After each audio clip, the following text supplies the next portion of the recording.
Hi Space Monkeys! So we are back from E3.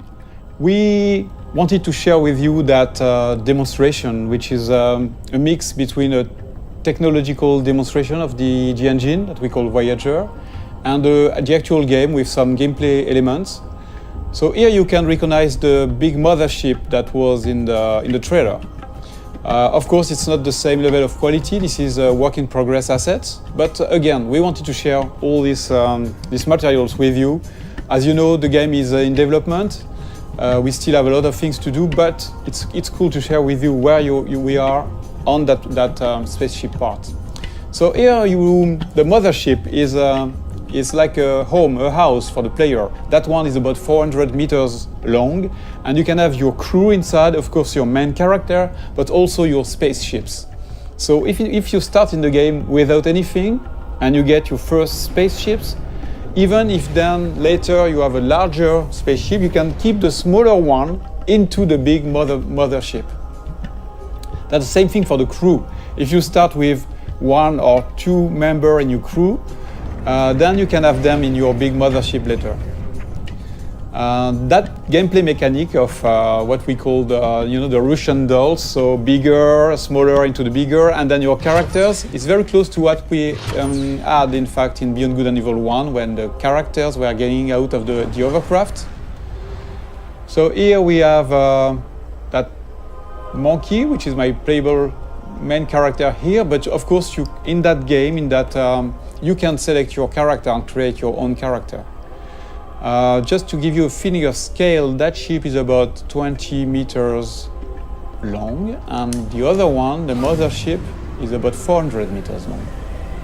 I'm going to go close to it so that you can see the size.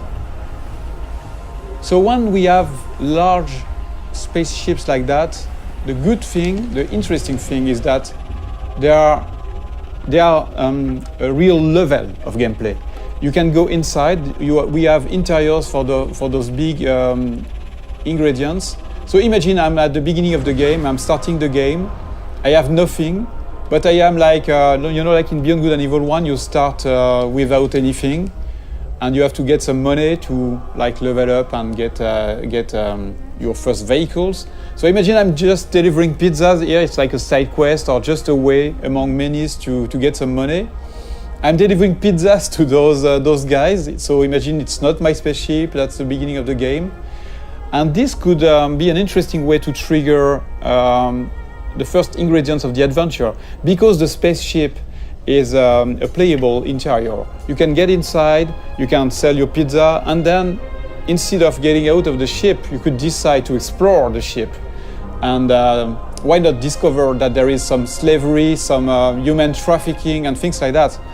The good thing is that in Beyond Good and Evil 2, like in the first episode, you can take pictures. So if I'm taking a picture of evidence of the things I'm seeing in the game, then I can share those pictures with the guys in the city, for example, and then I can trigger discussions with those guys based on the picture I took. So that's a very interesting mechanic that can create that feeling that you can explore everything and you can gather informations and share those informations with NPCs, but also between players.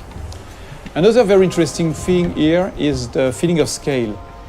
Here we know that the players, that they will explore everything, they will want to go everywhere. So we need to handle large scale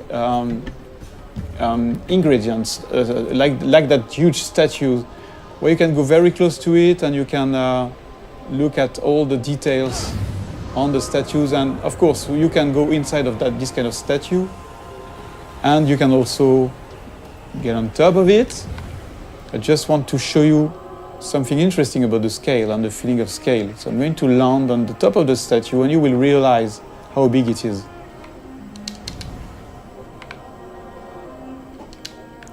So here we have a wonderful vista.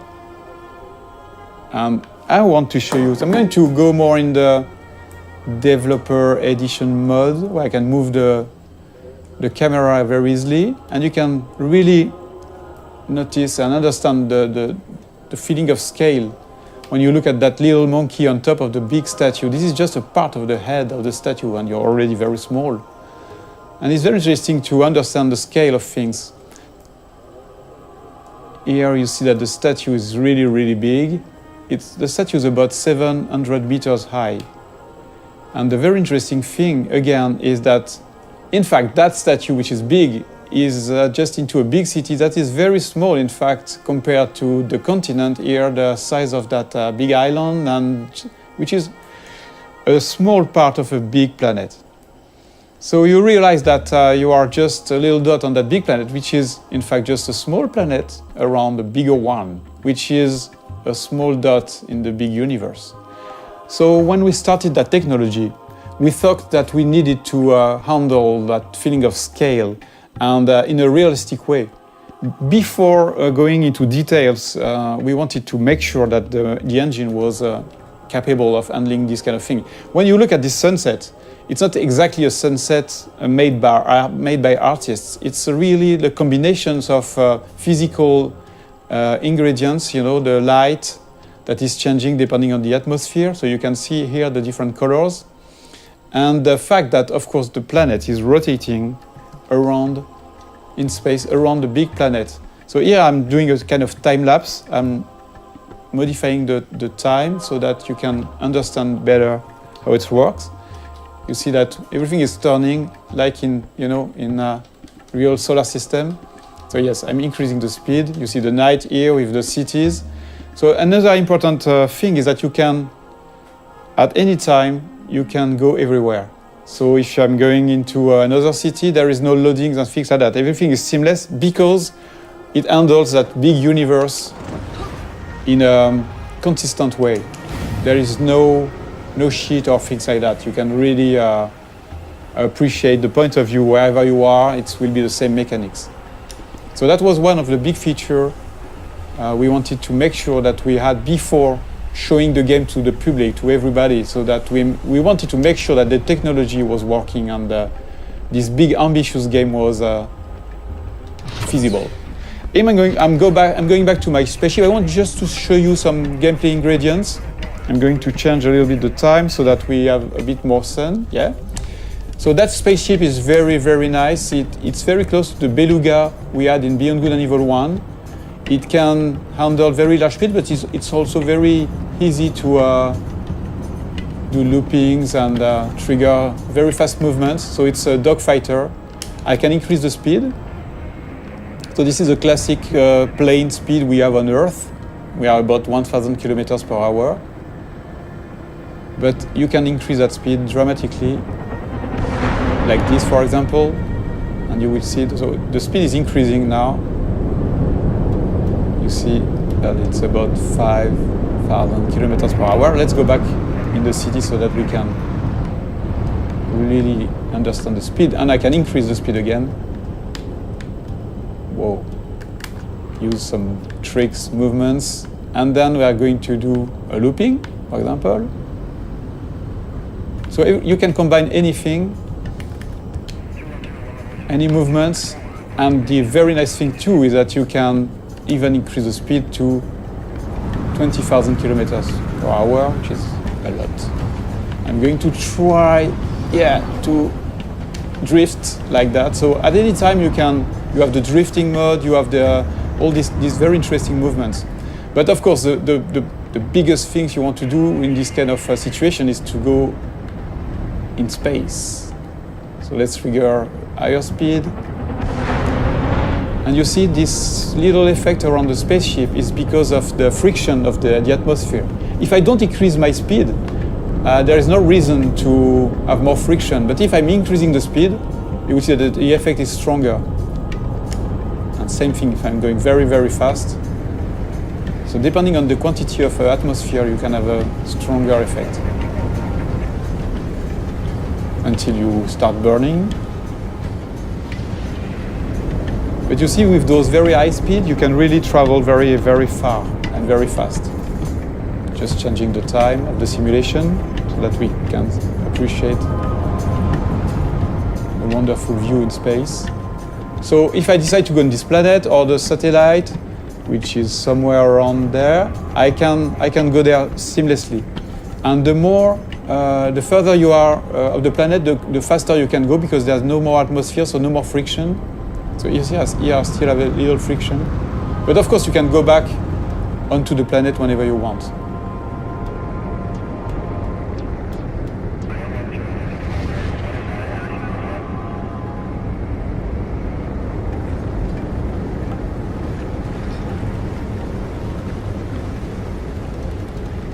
A very interesting thing too is that there's a lot of biomes on the planet, like this desert, or you have frozen lands on the planet, different cities.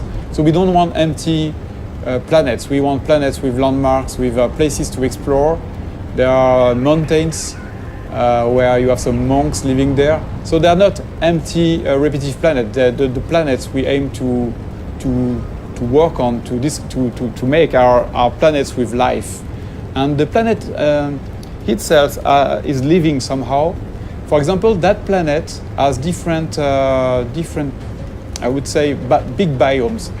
Because that planet, as I told you, is a satellite of the bigger one, the one that is in the foreground. A part of that planet is protected, like the moon. Our moon is a part of the moon is protected by Earth. From the big asteroids and meteorites. So here that's exactly the same thing. The cities are built in the safe place where nothing is falling from space. But I will show you a bit later the opposite part of that planet, where you can have real-time giant meteorites, asteroids falling and modifying the planet's ground. The very interesting thing is that this kind of event is connected to the life on the planet.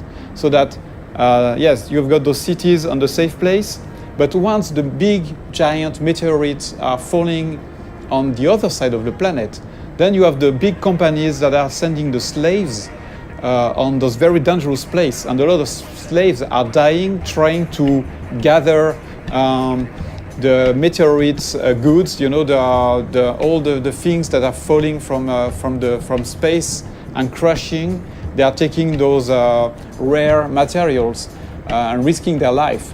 So it's not just about the planet on one side and the story on the other one. The planet and the story are connected, and that's a very important thing for us. So again, let's look at that planet modification process.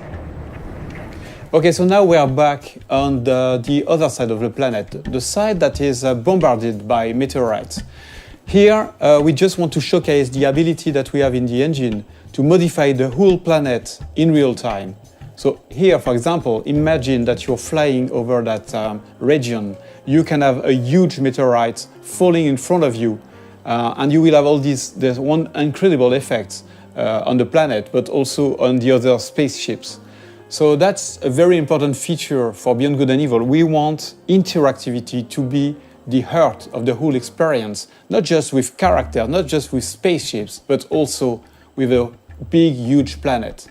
So thank you for watching that video. This is our first Space Monkey debrief. Many more will come, and we would love to have you leaving us your comments on this Space Monkey program site. So please comment, tell us what you think, and expect way more videos like that. Thank you very much.